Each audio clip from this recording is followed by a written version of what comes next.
Hello everyone, welcome back to this channel. Hope you all guys are doing well in your lives.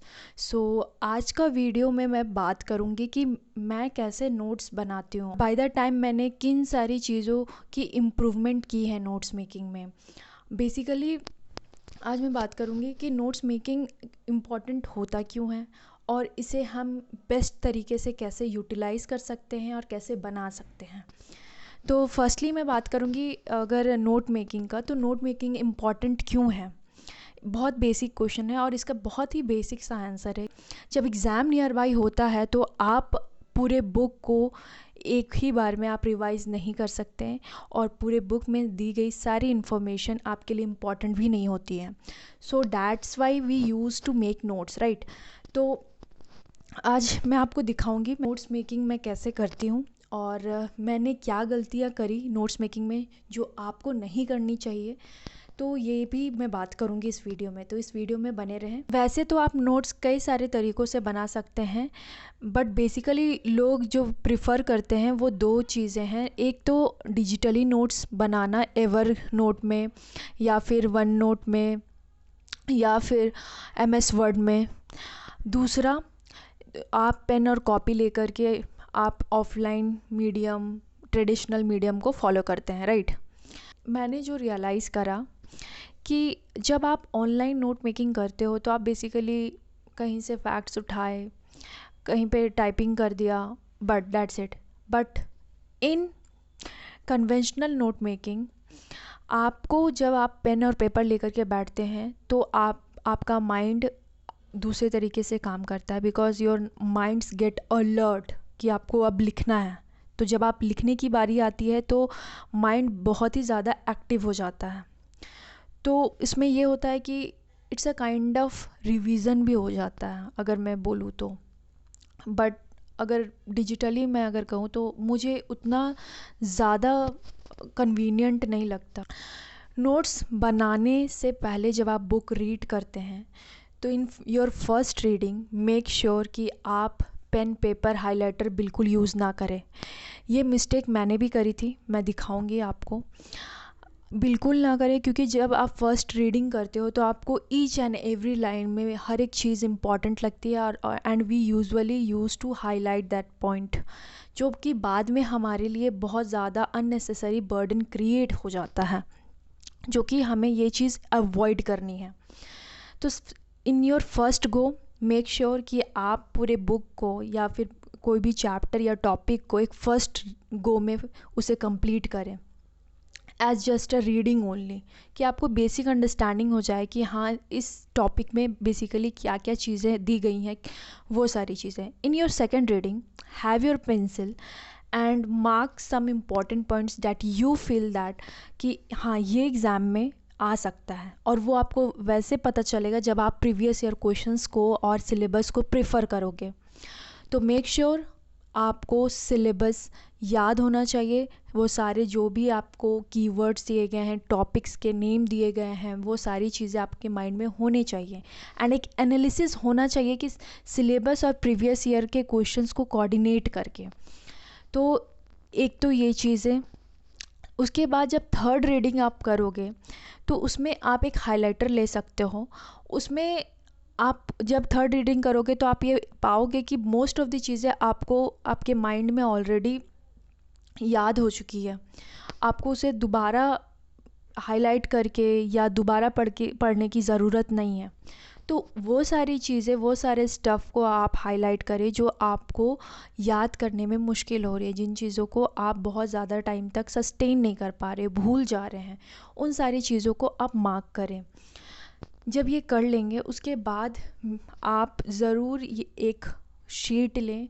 Sheet में जो भी इम्पॉर्टेंट्स facts, figures, data, points जो आपको लगता है कि अगर इसे मैं समराइज़ करूं तो कैसे करूं, तो वो सारे पॉइंट्स को उस एक शीट में आप कवर करें। सबसे पहले ये। उसके बाद आप एक तरीके का फ्लैश कार्ड भी यूज़ कर सकते हैं, जहाँ पे आप इम्पॉर्टेंट डाटा जो करंट अफेयर्स में मिल जाएं आपको न्यूज़पेपर के थ्रू, मैगजीन्स के थ्रू, तो वहाँ आप उस नोट्स में आप उसे ऐड ऑन कर सकते हैं।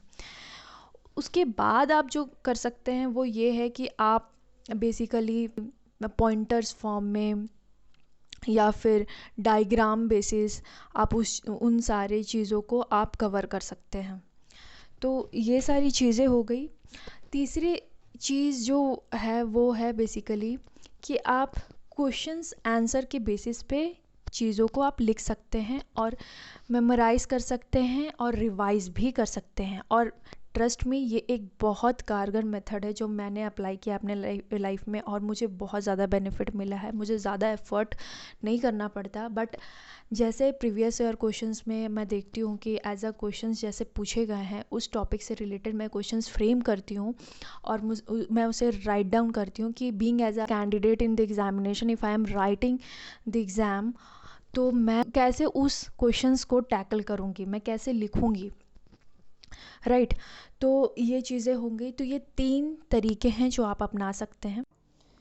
तो ये आप देख सकते हैं कि मॉडर्न इंडिया की बुक है और ये 2 तरीके जो मैं रिवाइज़ करने में यूज़ करती हूँ। तो सबसे पहले मैं आपको दिखाऊंगी कि मैंने मिस्टेक क्या करी थी इनिशियल डेज़ में। आप ये देख सकते हैं कि each and every lines are highlighted in this page. और मैं दिखा दूँ आपको, ये देख लीजिए, ये सारे चीज़ आपको हाईलाइट में ही मिलेंगे, जो कि एक बहुत ही बड़ी गलती थी मेरी, because each and everything is not important. मुझे ऐसा लगता था कि सारी चीज़ें इम्पॉर्टेंट हैं, बट आई वॉज़ रॉन्ग। तो ये बेसिकली ये मिस्टेक है जो आपको फॉलो नहीं करनी है। और ये दूसरा तरीका है जो आप फॉलो कर सकते हैं और बहुत ही ज़्यादा बेनिफिशियल है। वो ये है कि क्वेश्चन आंसर फॉर्म में आप उससे फ्रेम कर सकते हैं। आप प्रीवियस ईयर क्वेश्चंस देखें कि प्रीवियस ईयर क्वेश्चंस में किस तरीके से सवाल किए जाते हैं, उससे आपको एक आइडिया हो जाएगा कि आपको क्वेश्चंस किस तरीके से फ्रेम करने हैं। ओके, तो जब आप क्वेश्चन फ्रेम करेंगे तो आप बीइंग एज अ कैंडिडेट आपको एक आइडिया हो जाएगा कि आपको कैसे टैकल करना है, आंसर्स को किस तरीके से लिखना है। तो ये देखिए कि मैंने क्वेश्चंस लिखे हैं और इस क्वेश्चंस को आंसर भी करा है मैंने, वो सारे एज अ सब पॉइंट्स में ये देख सकते हैं। ये मैंने सारा पॉइंट्स वाइज किया है, ये भी देख सकते हैं। और आप नोट्स जो भी बनाएं उसे आप कंपाइल ज़रूर करें, because compilation is very very important in your journey.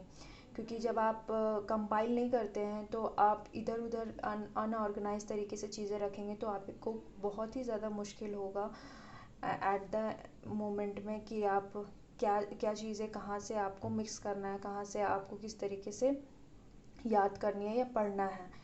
So compilation is very important.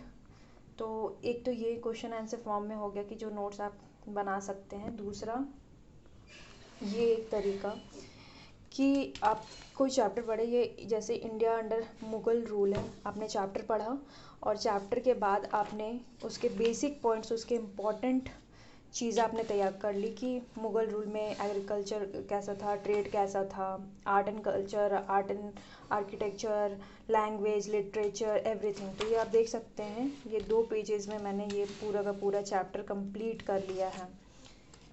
तो ये हो जाता है इंडिया अंडर मुग़ल रूल, उसके बाद ये मराठा। तो इसी तरीके से ये 2 तरीका हो गया फ़िलहाल। तो आप इस तरीके से आप नोट्स बना सकते हैं। इसके अलावा एक चीज़ और कि आप फ्लैश कार्ड के ज़रिए भी, जैसे ये आप देख सकते हैं कि हीट वेव का इम्प्लिकेशंस क्या है, तो इसका मैंने फ्लैश कार्ड में एज अ पॉइंट्स इसे मेंशन कर दिया। तो ये मेरे लिए एग्ज़ाम टाइम में उसे रिवाइज़ करना बहुत इजी हो जाएगा। बस मैं इसे देखूंगी और मुझे याद हो जाएगा चीज़ें। उसके बाद ये भी देख सकते हैं, ये करंट अफेयर से रिलेटेड है। राइट टू लाइफ और क्लाइमेट चेंज मिटिगेशन किस तरीके से एक दूसरे से कोऑर्डिनेट हो करके चीज़ें अफेक्ट करती हैं। तो बेसिकली यही है चीज़ें। आप देख सकते हो कि आपको किस तरीके से आपके लिए बेनिफिशियल है वो नोट्स मेकिंग में, कौन सा फॉर्म आप यूज़ करते सकते हो। बट मुझे ऐसा लगता है कि बीइंग एज अ एस्पिरेंट, अगर आप क्वेश्चन आंसर वाला पैटर्न फॉलो करो तो वो आपका एक आंसर राइटिंग का मीडियम भी बन जाता है, आपका रिवीजन का भी मीडियम बन जाता है and as well notes making का भी मीडियम बन जाता है। बट ये सारे नोट्स मेकिंग का फ्रेमिंग अपने अपनी जगह इम्पॉर्टेंट है, तो यू कांट से कि ये ज़्यादा इम्पॉर्टेंट है वो ज़्यादा कम इम्पॉर्टेंट है। तो मुझे जैसा लगता है तो मैं वैसा लिख लेती हूँ। समटाइम्स आई फील कि मुझे पॉइंटर फॉर्म में लिखना है तो मैं पॉइंटर फॉर्म में लिखती हूँ। समटाइम आई फील कि मुझे क्वेश्चन आंसर फॉर्म में लिखना है। समटाइम आई फील कि मुझे बस समराइज़ कर देना है चैप्टर को, इम्पॉर्टेंट डाटा और फैक्ट्स फिगर लिख करके। तो इसी उम्मीद करती हूँ ये वीडियो आपको पसंद आया होगा और इस वीडियो के ज़रिए आपने कुछ ना कुछ ज़रूर सीखा होगा। तो ये वीडियो उन लोगों तक ज़रूर पहुँचाए जो भी लोग तैयारी कर रहे हैं गवर्नमेंट एग्ज़ाम के लिए और जो जानना चाहते हैं कि नोट्स मेकिंग का सही तरीका क्या है और ऐसे कौन से तरीके हैं जो उनके लिए कारगर साबित हो सकते हैं। तो ये 3 तरीके मुझे लगता है कि बहुत ही आसान और फ़ायदेमंद है। आप इसे ज़रूर ट्राई करें और मुझे कमेंट सेक्शन में ज़रूर बताएं कि आपके लिए ये कितना हेल्पफुल रहा। तो तब तक मैं इजाज़त लेती हूँ। जय शाइनिंग ऑफ।